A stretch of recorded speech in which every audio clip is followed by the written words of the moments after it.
Rasulullah Shallallahu Alaihi Wasallam sedang duduk di rumahnya. Tiba-tiba, malaikat Jibril datang dengan wajah yang tampak cemas. Rasulullah pun bertanya lembut, "Wahai Jibril, apa yang terjadi?" Jibril menjawab, "Wahai Muhammad, hari ini Allah Subhanahu wa Ta'ala sedang menyalakan api neraka. Seluruh malaikat gemetar ketakutan. Tidak ada satupun yang berani mendekat." Rasulullah menatapnya penuh tanda tanya. Lalu Jibril melanjutkan, "Wahai kekasih Allah, aku datang hanya untuk bertabaruk, memohon ketenangan dengan mengingat cinta Allah kepadamu." Rasulullah terdiam lama, lalu bertanya lagi, "Wahai Jibril, ceritakan padaku, bagaimana sebenarnya neraka itu?" Jibril menunduk, suaranya bergetar, "Wahai Muhammad, neraka itu terdiri dari 7 tingkatan. Setiap tingkatan dipisahkan sejauh perjalanan 70 tahun. Yang paling bawah adalah tempat yang paling panas." Rasulullah bertanya, "Siapakah penghuni lubang-lubang itu, wahai Jibril?" Jibril pun menjawab satu persatu. Yang pertama, untuk orang munafik, lalu untuk penyembah berhala, penyembah matahari dan bintang, kemudian Yahudi dan Nasrani. Namun ketika Rasul bertanya tentang tingkatan ketujuh,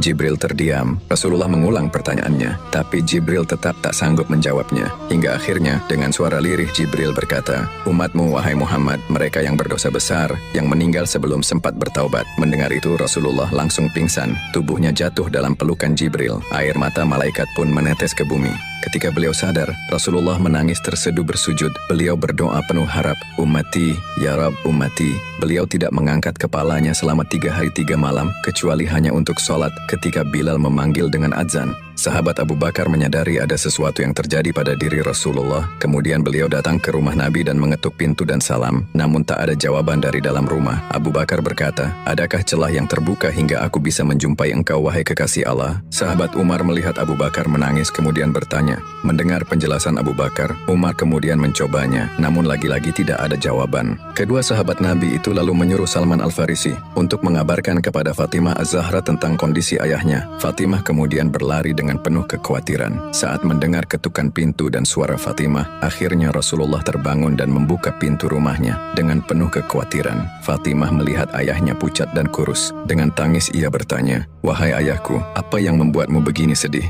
Rasulullah menjawab dengan suara yang lemah, "Wahai Fatimah, bagaimana mungkin aku tidak sedih, sedangkan Jibril berkata bahwa akan ada dari umatku yang masuk neraka." Air mata Fatimah jatuh di tangan ayahnya. Rasulullah memeluk putrinya sambil berbisik, "Wahai anakku, aku tidak rela satupun dari umatku binasa." Sahabatku, Rasulullah mencintai kita lebih dari dirinya sendiri. Beliau menangis agar kita selamat dari api neraka. Maka balaslah cinta itu dengan istighfar, taubat, dan salawat. Karena kelak, engkau akan bersama dengan orang yang engkau cintai. Semoga kita termasuk umat yang mendapat syafaat beliau. Allahumma shalli ala Sayyidina Muhammad wa ala ali Sayyidina Muhammad.